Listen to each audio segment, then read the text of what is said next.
మాజీ మంత్రి జీవన్ రెడ్డి బీఆర్ఎస్ లోకి వెళ్లడం ఖాయమైంది. జగిత్యాలలోని జీవన్ రెడ్డి నివాసానికి కేటీఆర్ వెళ్లారు. బీఆర్ఎస్ లోకి జీవన్ రెడ్డిని ఆహ్వానించారు. ఆయన ఆహ్వానం మేరకు జీవన్ రెడ్డి గులాబీ కండువా కప్పుకునేందుకు అంగీకరించినట్టు తెలుస్తోంది. అయితే అధికారికంగా ఆయన ఎప్పుడు పార్టీలో చేరతారనేది తెలియాల్సి ఉంది. ఇక జీవన్ రెడ్డి ఇంటికి వెళ్లిన కేటీఆర్ వెంట కొప్పుల ఈశ్వర్, గంగుల కమలాకర్, ఉమ్మడి కరీంనగర్ జిల్లా బీఆర్ఎస్ నేతలు ఉన్నారు. వారిని జీవన్ రెడ్డి సాదరంగా ఆహ్వానించారు.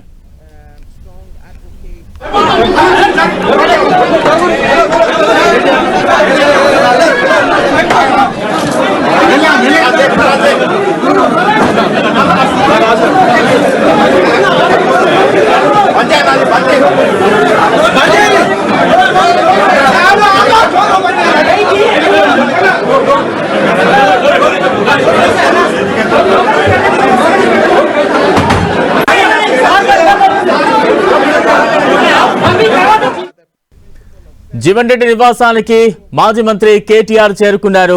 కేటీఆర్ వెంట పలువురు బీఆర్ఎస్ కీలక నేతలు కూడా ఉన్నారు. ప్రస్తుతం మనం విజువల్స్ చూస్తూ ఉన్నాం. జీవన్ రెడ్డి అభిమానులు కావచ్చు, బీఆర్ఎస్ అభిమానులు కావచ్చు, పెద్ద ఎత్తున జీవన్ రెడ్డి నివాసం వద్ద తరలి వెళ్లిన దృశ్యాలు చూస్తూ ఉన్నాం. బీఆర్ఎస్ కీలక నేతలు ఒక్కొక్కరుగా అక్కడ చేరుకున్నారు.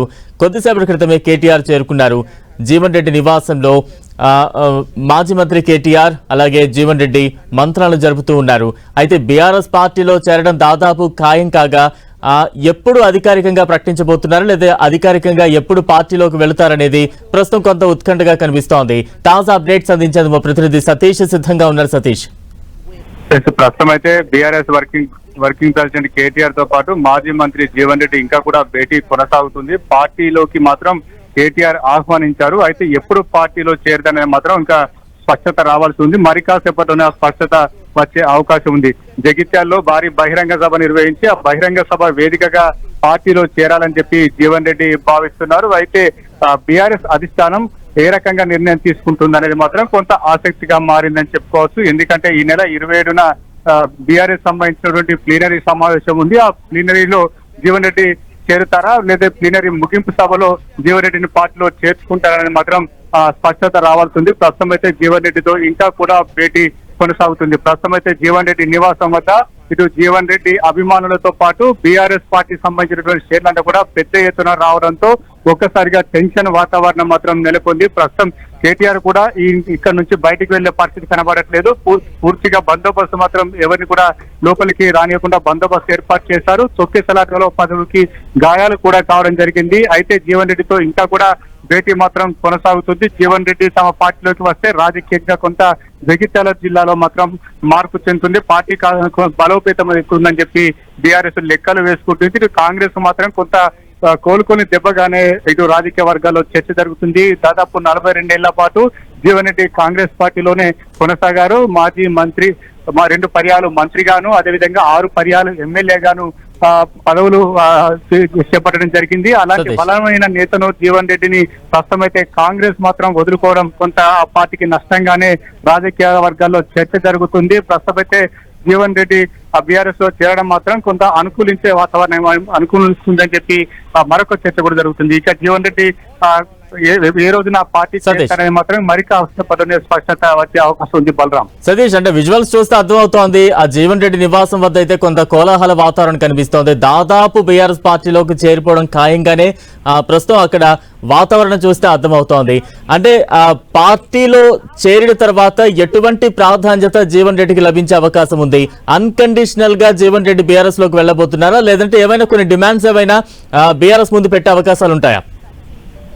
ప్రస్తుతం అయితే మీరు చెప్పినట్టుగా పెద్ద ఎత్తున ఇక్కడ కార్యకర్తలు రావడం జరిగింది. బీఆర్ఎస్ సంబంధించిన కార్యకర్తలు, అదేవిధంగా జీవన్ రెడ్డికి సంబంధించినటువంటి గతంలో కాంగ్రెస్ సంబంధించినటువంటి కొంతమంది పార్టీ శ్రేణులు వీరంతా రావడంతో ప్రస్తుతం అయితే ఈ ప్రాంతం అంతా కూడా చిక్కిర్చిపోయింది. కొంతమంది తొక్కిసలాట కూడా జరిగింది. పలువురు గాయాలు కూడా అయినాయి. ప్రస్తుతం అయితే జీవన్ రెడ్డి అన్కండిషనల్ గానే పార్టీలో చేరుతున్నట్టు చేస్తుంది. ఈ రోజు మనకు ఎన్టీవీలో ఇచ్చినటువంటి ఇంటర్వ్యూలో కూడా తాను బీఆర్ఎస్ లో చేరుతున్నట్టు ఒక స్పష్టత ఇవ్వడం జరిగింది. బీజేపీలో ఎందుకు చేరలేని చెప్పి ప్రశ్నించిన సమయంలో బీజేపీ జాతీయ స్థాయిలో బలంగా ఉంది కానీ రాష్ట్ర స్థాయిలో మాత్రం బీఆర్ఎస్ బలంగా ఉంది. ప్రస్తుతం కాంగ్రెస్ ను ఎదుర్కోవాలంటే మాత్రం బీఆర్ఎస్ తోనే సాధ్యమవుతుంది. రానున్న రోజుల్లో బీఆర్ఎస్ మరింత బలపడమే కాదు, రానున్న రోజుల్లో అధికారంలోకి వచ్చే అవకాశం ఉందని చెప్పి జీవన్ రెడ్డి లెక్కలు వేస్తున్నారు. ప్రస్తుతం అయితే జీవన్ రెడ్డికి ఆ పార్టీలో ఎలాంటి పదవి ఇస్తారని మాత్రం చర్చ మాత్రం జరగలేదు. కేవలం ప్రస్తుతం జీవన్ రెడ్డి పార్టీలో చేర్పు అనే అంశం పైన మాత్రం ప్రాధాన్యత సంతరించుకుంది. అయితే జీవన్ రెడ్డి పార్టీలో చేరిన తర్వాత రాష్ట్ర స్థాయి పదవి ఇస్తారా, లేకపోతే ఎలాంటి పదవి ఇస్తారా అనేది మాత్రం కొంత వేచి చూడాలి.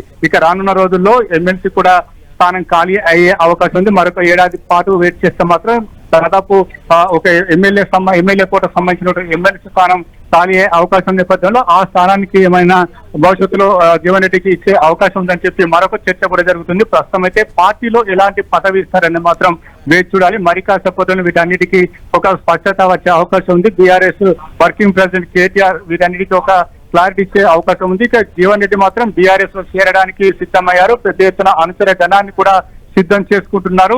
మరొక జగిత్యాలను ఒక భారీ బహిరంగ సభ నిర్వహించాలంటే మొదటిగా ప్లాన్ చేస్తున్నప్పటికీ పార్టీ అధిష్టానం నిర్ణయం ప్రకారమే ఆ బహిరంగ సభ ఉంటుందా లేదనేది చెప్తానని చెప్పి జీవన్ రెడ్డి చెప్తున్నారు. మరి కాసేపటి ఒక క్లారిటీ వచ్చే అవకాశం ఉంది. Balaram. Right, thank you Satish.